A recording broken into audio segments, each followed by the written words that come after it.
കലൂർ ജവഹർലാൽ നെഹ്റു രാജ്യാന്തര സ്റ്റേഡിയം കോടികൾ മുടക്കി നവീകരിച്ചുവെന്നായിരുന്നു സ്പോൺസറുടെയും സ്റ്റേഡിയത്തിന്റെ ഉടമസ്ഥാവകാശമുള്ള GCDAയുടെയും അവകാശവാദം. എന്നാൽ ഇന്നലെ രാത്രി പെയ്ത വേനൽ മഴയിൽ സ്റ്റേഡിയത്തിന്റെ മേൽക്കൂര ചോർന്നൊലിച്ചു. ആ ദൃശ്യങ്ങളാണ് ഇപ്പോൾ സോഷ്യൽ മീഡിയയിൽ പ്രചരിക്കുന്നത്. അല്പസമയത്തിനുള്ളിൽ കേരള ബ്ലാസ്റ്റേഴ്സിന്റെ ആദ്യ മത്സരം ആ സ്റ്റേഡിയത്തിൽ നടക്കാനിരിക്കെയാണ് അത്യാധുനികമായി നവീകരിച്ചുവെന്നറിയിച്ച സ്റ്റേഡിയത്തിൽ വെള്ളച്ചാട്ടം കണക്കെ ചോർച്ച. കാണാം, കൊച്ചിയിൽ നിന്ന് വിപിൻ സി വിജയൻ തയ്യാറാക്കിയ റിപ്പോർട്ട്.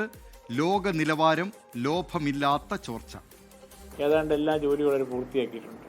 ബാക്കിയുള്ളത് ഒന്ന് പാർക്കിംഗ് ഗ്രൗണ്ട് ടാർ ചെയ്യുന്നൊരു നിർദ്ദേശം ഉണ്ടായിരുന്നു. അവിടെ ഉണ്ടായിരുന്ന ഹാലോജൻ മാറ്റി LED ബൾബുകൾ വന്നു. അതിപ്പോൾ ISL മാച്ച് വരുന്നത് കൊണ്ട് തന്നെ അത് ഫിറ്റ് ചെയ്യാവുന്നതേ ഉള്ളൂ.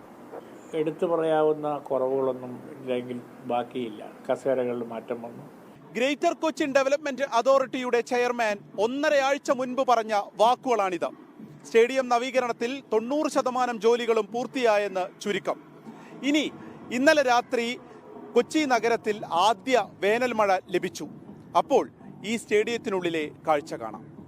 മഴയത്ത് കൊച്ചി സ്റ്റേഡിയത്തിൽ കളി കാണാൻ വരുന്നവർക്ക് നല്ല രീതിയിലൊരു വെള്ളച്ചാട്ടവും ആസ്വദിക്കാൻ പറ്റുന്നതാണ്. അതുകൊണ്ട് നാളെ മഴയാണെങ്കിൽ എല്ലാവരും കൊച്ചി സ്റ്റേഡിയത്തിലേക്ക് പോര്. സൂപ്പർ വൈബാണ്. കോടികൾ ചിലവിട്ട് നവീകരിച്ച കലൂർ രാജ്യാന്തര സ്റ്റേഡിയത്തിൽ ഇന്നലെ ഗാലറിയിൽ വെള്ളച്ചാട്ടം. ഇന്ന് വൈകിട്ട് 7:30 മുംബൈ സിറ്റിയുമായി കേരള ബ്ലാസ്റ്റേഴ്സിന്റെ ആദ്യ മത്സരം നടക്കാനിരിക്കെയാണ് ആശങ്കയുണ്ടാക്കി മേൽക്കൂരയിൽ ചോർച്ച. ദൃശ്യങ്ങൾ സോഷ്യൽ മീഡിയയിൽ പ്രചരിക്കുകയാണ്. മെസ്സിക്ക് കുളിക്കാൻ ഷവർ റെഡി, കളി കാണാൻ വന്നാൽ കുളി ഫ്രീ എന്നിങ്ങനെ ട്രോളുകളും നിറയുന്നു. കണ്ടപ്പോൾ മെസ്സി വരുന്ന ഇതാണല്ലോ. മെസ്സിക്ക് കേരളം മൊത്തം ഒരുമിച്ച് കാണാൻ പറ്റാത്തതുകൊണ്ട് അതിരപ്പള്ളി സെറ്റ് ചെയ്താന്ന് തോന്നുന്നു. അതെ, മഴ പെയ്താൽ ഇപ്പൊ വന്ന വഴി പറയണായിരുന്നു മഴ പെയ്താൽ പണിയാകും, പക്ഷെ മഴ പെയ്യില്ല എന്ന് പ്രതീക്ഷിക്കാം. ചോർച്ച നമുക്ക് ആശങ്കയില്ല, കാരണം ഞങ്ങൾ ഈസ്റ്റ് ഗാലറിയിലാണ്. ഇന്നലത്തെ വീഡിയോസ് എല്ലാം അപ്പുറത്തെ സൈഡും അവിടെ ആ ഒരു ഏരിയ ആയിരുന്നു. സോ ഞങ്ങൾക്ക് എന്തായാലും ആശങ്കയില്ല, നമ്മൾ സേഫാണ്. നല്ല കുറെ ചോരുണ്ടായിരുന്നു, കുറെ വീഡിയോ ഒക്കെ ഉണ്ടായിരുന്നു, ഗ്രൂപ്പിലൊക്കെ കണ്ടായിരുന്നു. ആശങ്കകളൊക്കെ ഉണ്ട്. ഇന്ന് ചിലപ്പോൾ മഴ പെയ്തായി, അല്ലെങ്കിൽ മഴ പെയ്തില്ലെങ്കിൽ അത്രയും ഭാഗ്യം, സുഖമായിട്ടിരുന്ന് കളിയാണ്. റിപ്പോർട്ടർ ബ്രോഡ്കാസ്റ്റിംഗ് ലിമിറ്റഡ് ആണ് കലൂർ സ്റ്റേഡിയം നവീകരണത്തിന്റെ സ്പോൺസർഷിപ്പ് ഏറ്റെടുത്തിരിക്കുന്നത്. തുടർന്ന് കരാർ ഇല്ലാത്തതിനെ ചൊല്ലി വിവാദങ്ങളും ഏറെ. അർജന്റീനൻ ഫുട്ബോൾ ടീമിന്റെ സൗഹൃദ മത്സരവുമായി ബന്ധപ്പെട്ടാണ് നവീകരണ ജോലികൾക്കായി സ്പോൺസർഷിപ്പ് നൽകിയത്. ഇതുവരെ മെസ്സിയും വന്നില്ല, ജ്യോതിയും വന്നില്ല. സമയപരിധി അവസാനിച്ചതോടെ നവീകരണം പൂർണ്ണമായും പൂർത്തിയാക്കാതെ തന്നെ GCDA നവംബർ 30 ശേഷം സ്റ്റേഡിയം ഏറ്റെടുത്തു.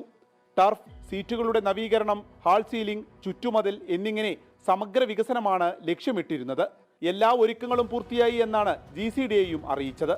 GCDA കേരള ബ്ലാസ്റ്റേഴ്സുമായി വാടകയെ ചൊല്ലി തർക്കം നിലനിൽക്കുന്നതിനിടെയാണ് സ്റ്റേഡിയത്തിലെ ചോർച്ചയും. നവീകരണത്തിലെ പാളിച്ചയാണോ മറ്റെന്തെങ്കിലും പ്രശ്നങ്ങളാണോ എന്ന് സ്പോൺസറോ GCDAയോ വിശദീകരിക്കണം.